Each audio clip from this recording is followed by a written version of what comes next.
సంక్రాంతి రద్దీ నివారణకు అధికారులు చర్యలు చేపట్టారు. పండుగ అనంతరం ఏపీ నుంచి హైదరాబాద్ వచ్చే వాహనాలను దారి మళ్లిస్తున్నారు. NH-65 విస్తరణ పనుల దృష్ట్యా ట్రాఫిక్ ఆంక్షలు విధించారు.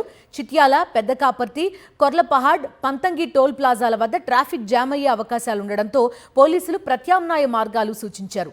గుంటూరు నుంచి హైదరాబాద్ వచ్చే వాహనాలను దారి మళ్లిస్తున్నారు. గుంటూరు, మిర్యాలగూడ, హాలియా, చింతపల్లి, మాల్ మీదుగా హైదరాబాద్కు వాహనాల మళ్లింపు చేపట్టారు. ఇక మాచర్ల, సాగర్, పెద్ద ఊర, చింతపల్లి, మాల్ మీదుగా వాహనాలను దారి మళ్లిస్తున్నారు. విజయవాడ నుంచి వచ్చే భారీ వాహనాలు కోదాడ, మాల్ మీదుగా హైదరాబాద్కు మళ్లిస్తున్నారు. NH-65 పై ట్రాఫిక్ జామ్ ఏర్పడితే చిట్యాల నుంచి భువనగిరి మీదుగా వాహనాలను దారి మళ్లించనున్నారు.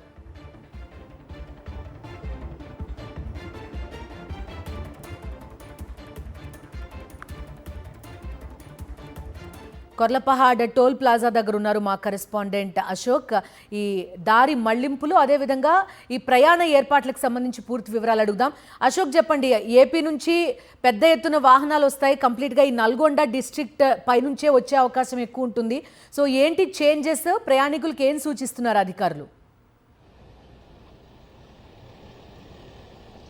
హిందూ తొలి ఏదైతే రెండు తెలుగు రాష్ట్రాలకు సంబంధించినటువంటి వారధిగా ఉన్నటువంటి NH-65 పై వాహనాల రద్దీ దాదాపు 5 నుంచి 6 లక్షల వరకు ఉండనున్నటువంటి నేపథ్యంలోనే అటు పోలీసులతో పాటు అన్ని శాఖలు సమన్వయం చేసుకుంటూ కూడా ట్రాఫిక్ మళ్లించామని చెప్పేసి కూడా ప్రకటన విడుదల చేసినటువంటి పరిస్థితి కనిపిస్తుంది. ఎందుకంటే సంక్రాంతి పండుగ నేపథ్యంలోనే హైదరాబాద్ నుంచి దాదాపు 5 నుంచి 6 లక్షల వాహనాలు కూడా ఏపీకి వెళ్ళినటువంటి నేపథ్యంలోనే మొత్తం వాహనాలు వెళ్ళినటువంటి వాహనాలను కూడా NH-65 పై కూడా వచ్చేటువంటి అవకాశం నేపథ్యంలోనే మొత్తం NH-65 పై 5 చోట్ల ఫ్లైఓవర్ నిర్మాణం సంబంధించినటువంటి పనులు జరుగుతున్నటువంటి నేపథ్యంలోనే ఒకవైపు కొమరబండ, ఆ తర్వాత కోదాడ బై జంక్షన్ కావచ్చు, ఇటువైపు టేక్మట్ల అంటే సూర్యాపేట పరిధిలో ఉన్నటువంటి టేక్మట్ల బ్రిడ్జ్ దగ్గర ఫ్లైఓవర్ నిర్మాణం జరుగుతుంది. అదే సమయంలో చిట్యాల పట్టణంతో పాటు పెద్దకాపర్తి వద్ద కూడా ఫ్లైఓవర్ నిర్మాణాలు సాగుతున్నటువంటి నేపథ్యంలోనే ఇక్కడ భారీ సంఖ్యలో కిలోమీటర్ల మేర వాహనాలు నిలిచిపోయి ఉండేటువంటి అవకాశం ఉన్నటువంటి నేపథ్యంలోనే అధికార యంత్రాంగం అయితే ఎక్కడ కూడా వాహనాలు నిలిచిపోకుండా ట్రాఫిక్ మళ్లించామని చెప్పి చెప్తున్నారు. విజయవాడ వైపు నుంచి వచ్చేటువంటి వాహనాలు నేరుగా కోదాడ, హుజూర్ నగర్, మిర్యాలగూడ మీదుగా హాలియా, కొండమల్లిపల్లి, చింతపల్లి, మాల్ మీదుగా హైదరాబాద్ కు వెళ్తున్నాయి. అదే సమయంలో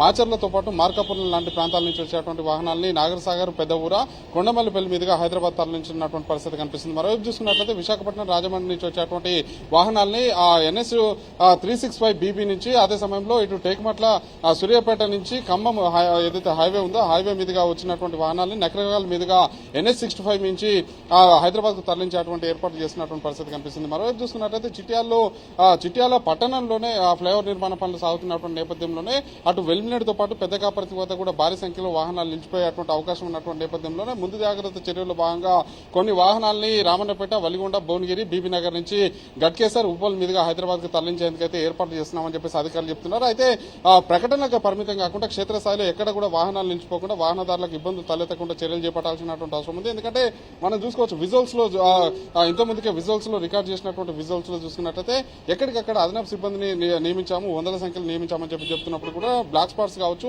ఫ్లైఓవర్ నిర్మాణ పనులు జరుగుతున్నటువంటి ప్రాంతాల్లో కావచ్చు, ట్రాఫిక్ మళ్లింపు చేసినటువంటి ప్రాంతాల్లో ఎక్కడ కూడా ఫ్లెక్సీలు కావచ్చు, సూచిక బోర్డులు కావచ్చు, మిగిలినటువంటి కూడా ఏర్పాట్లు కూడా కనిపించినటువంటి నేపథ్యంలోనే వాహనదారులు కొంత అయోమయానికి గురై NH-65 మీదగానే, ఎందుకంటే తెలిసిన మార్గం కావచ్చు, అదే సమయంలో ఇది దూరం తక్కువ ఉన్నటువంటి నేపథ్యంలోనే NH-65 పైనే వచ్చేటువంటి అవకాశం కనిపిస్తుంది. మరోవైపు చూసుకున్నట్లయితే చిట్యాల నుంచి భువనగిరి వరకు 47 కిలోమీటర్ల దూరంలో అత్యంత ప్రమాదకరంగా ఈ రోడ్డు ఉంటుంది. ఎందుకంటే మొత్తం 47 కిలోమీటర్ల దూరంలో 73 మూలమలుపులు ఉంటాయి. అంటే కిలోమీటర్కి 2 చొప్పున మూలమలుపులు ఉన్నటువంటి నేపథ్యంలోనే ఎక్కడికక్కడ మూలమలుపు దగ్గరికి వెళ్ళినప్పటికీ కూడా వాహనం అవతల నుంచి వచ్చేటువంటి, ఎదురుగా వచ్చేటువంటి వాహనం కనిపించకుండా ప్రమాదాల బారిన పడేటువంటి అవకాశం కనిపిస్తుంది. ఇక్కడ ఖచ్చితంగా సైన్ బోర్డులని పెట్టాలి. అదే సమయంలో అదనపు సిబ్బందిని పెట్టి వాహనదారులకి అవగాహన కల్పించాల్సినటువంటి అవసరం ఉంది. ఎందుకంటే అక్కడ కొత్త రూట్ కావడంతో పాటు ఎక్కడ ఏ ప్రమాదం జరిగేటువంటి అవకాశం వాహనదారికి తెలియకపోవడంతో అక్కడ ఖచ్చితంగా జాగ్రత్త చర్యలు అయితే పాటించాల్సినటువంటి అవసరం అవుతుంది. Right Ashok, thank you.